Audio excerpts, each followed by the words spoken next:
Hello Internet, welcome to an edition of Eric's Corner. I'm wrapping up my Deuce and a Half project. I mean, at least for now, getting the big stuff I wanted done while I got my buddy's shop. I'm going to show you how I hooked up the heaters and an extra heater for a window defroster and all this stuff. I'm not saying that I did it right or in a good way. This is just my thoughts on how I did it, because there's a few different ways. So I at one point had my hoses running from that heater. I teed off and came around to here. I'll see if I can find a picture. It was just kind of a mess. Well, I decided to route the hose and tee in from over there where I was running these hoses into the van anyway to get a unit heater going back there. So, and to avoid using a bunch of extra T fittings, I just hooked these in series. So I got my my supply line. It doesn't matter which way they go in here, just whatever's easiest. I got it going into the big heater. It comes out of the big heater into my defroster, then out of the defroster back here on the back side, and then comes back into here and then feeds back to the other one in there. So I supplied from right here, and this is my supply side. It's kind of important. So how you want to set your T's up here. So I set this up to be kind of a bypass, because this is only going to one heater. If you put the T this way, it will come in and dead end, and it has to divide it by two and go two different directions. This way your flow is going to kind of shoot past here. It'll still get some fluid going that way, but I want most of my flow to come through here because I'm feeding 3 heaters and then possibly a 4th when I get another one going in the back. Your return doesn't really matter so much. You can go either direction because it's going to come back in here. This return is coming return from the one under my feet you saw, and then this one's returning from back there, and then comes to this shut-off valve right here. Again, I'm not saying what is or isn't right. That was kind of my thinking there. Initially, I was going to tee this going the way I was telling you to split it, but that was before I decided to hook those other 2 heaters in through my lines coming down here. Now here I have my coolant filter and my supply and return. Make sure you get those on the right side. I've got that bad boy right down there. Ran these down, got some chafing gear where it's gonna go over that needs to be moved. And like I said, comes back to there, can't really see back there, and then it comes back in the van. And this is just to have a heater back here, and then the heater's gonna go up there somewhere. You see my hoses there on the floor, my battery box, and all my project-y shit. And then plus the hole I had in the floor, finally got my piece cut out there, but that's another story. I'm also gonna talk about hose clamps real quick. I got this pack off of Amazon for pretty cheap because, quite frankly, I can't afford to buy them in town. So when you're putting your hose clamps on, there's a very big quality difference in hose clamps. Like, you see how this one's stamped? You should kind of be able to see that 304 right there. And you look at the quality of the worm gear right here. Look at the thickness and the amount of meat between your slots there on the side. These ones are smaller, so you got less meat there, but you're going to have that because smaller ones, you're going to be running less pressure.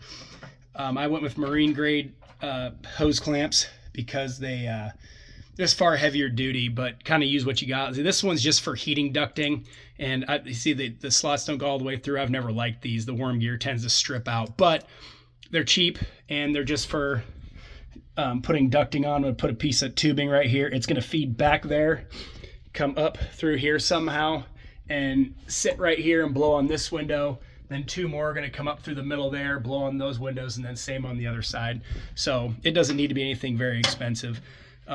These ones, there are 3 different nut sizes at least, and so try to put all when you have one little cluster, try to put all of one size on there, so when you're using your nut driver here, you're not switching back and forth. You're going to absolutely hate yourself, I promise, and way better to use than a straight slot screwdriver. Every mechanic hates straight slot screwdrivers on these things. They slip back and forth, and this just grabs, and you don't have to be so precise. You can kind of wiggle around and that'll hold on there. So use these. See here I ran out, so I got this little bitty one, then this one. Also, if you have a mixed or limited supply of hose clamps, good. Take your best ones, your heavy duty marine grade ones, again, like so. There's also a thickness difference right there. It's not really something I can show you on camera, so you can get it a little thicker going this way also. It's a better quality clamp. So put your heavier duty ones on the outside because it's a harsher condition. Put them in the hardest to get to places. So if, you know, less likely to rupture, and then you're working on it outside in the weather because it's never going to do it on a nice day. And put your better clamps outside also because it's easier to spot a leak inside. Yes, it's messier and it sucks, but it's a deuce and a half. I mean, not that big a deal. This isn't a Ferrari we're doing here. Easier to spot a leak and, you know, replace them with something better later. You know, I'm always preaching doing things on a budget, but there are some places you really don't want to skimp and hope. And you'll also see here how I got all this tail left over on that clamp. Not that big a deal. If it's the difference between using one that's smaller and just not really heavy duty enough for your liking, you can double these up, which is totally fine. If you have enough barb on your part. See, you got plenty of barb here. You can fit 2 on there. But I mean, that's fine. It just sucks for working on it because you will slice your fingers open. I got, just on this project, I got my knuckle there and I was bleeding from my hand over here somewhere. Don't even know where it came from. So I will be getting the right size or the smaller ones for these. And you also got to be careful with chafe points. See, that's leaning right across the top of that sharp edge. These things vibrate a lot and are really stiff riding. So you're gonna want to zip tie that out of the way.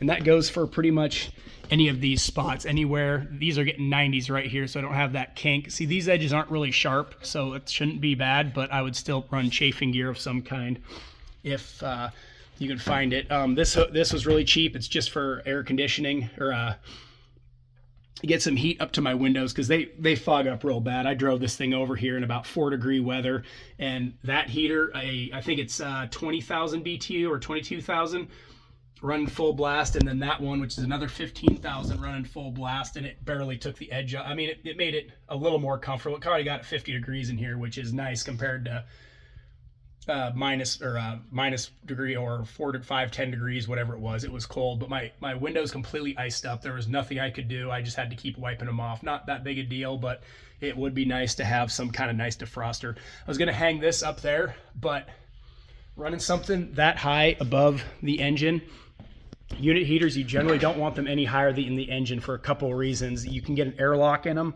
and you're pushing all the weight of the fluid up higher. The higher you push it, the heavier it gets, and all of a sudden it can't push it up there. Plus, it will get way less flow than your lower heaters. If you only have that hooked up there, yeah, you might be okay because you don't have these other places where the fluid is gonna follow path of least resistance. So again, see, I got these all over the place. They're just waiting to slice your hand open, and you can't electrical tape these down. See, it should only look about like that, just barely sticking off. So those would be the proper size, and you can't really cut these because you have a sharper edge.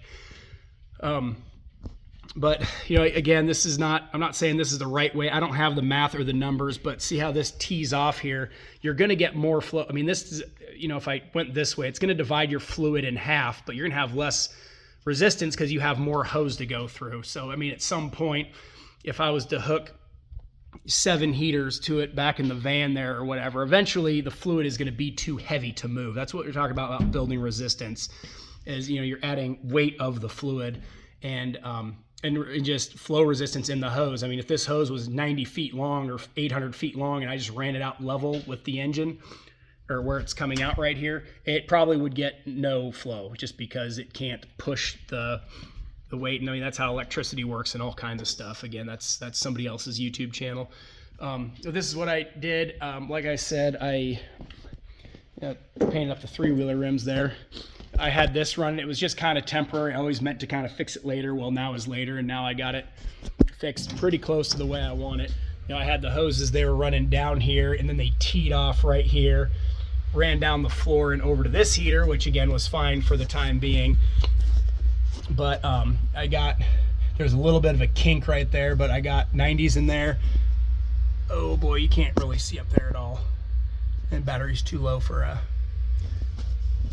flash to come on, but I mean, you get the idea. And then I teed right there, so it sits in there all kind of nice, you know, not running underneath my pedals and doing dumb shit. I was gonna redo that and tee it there, and then run them all nice and neat underneath, and then run them across there. But I was like, well, I can get rid of that altogether. And then these wires also are gonna get ran better at some point. Put some loom around them so they look a little bit better. And I was gonna get some kind of floor mat too, just run it nice and clean right there along the edge. And this, thankfully, is on hinges, so, and it's got a stopper on that side to keep it from coming down. So just make sure you have that in case this doesn't come down on your fingers. It is heavy, especially if you put these heaters on here. So this makes this really nice to work on. A nice spot for a fuse box. Not really where I wanted to put it, but I mean, it's gonna work for now until I build something or decide to bolt something up here to the firewall. I do have this little switch panel that I built this little box for that I was going to install, but I'm not going to mess with it for now. I don't really have enough of a ordeal to deal with it. So anyway, been talking long enough. That's my projects, what I've been doing. Do whatever you want, do things smartly. Just basically watch for chafe points and try and do things that are going to be easy to fix later and redo later. Because you know, if you're on the run or on the fly, you're going to be cussing yourself. Another thing I really like about the Deuce 1/2, it is extremely easy to work on. Lots of room, real easy stuff. There's only like 6 sizes of bolts holding the whole thing together. So try to keep that mentality with all your projects. Nobody can tell you something's really too wrong unless you're doing something extremely bad, like you crossed your hoses and you got a feed line. If I accidentally put into the return line, you'd be all screwed up, and you'd deadhead it. You'd have your fluids maybe running against each other, and then you're not going to get things circulating, so that's wrong. But for the most part, I mean, be creative however you want to do it. So thank you for joining me.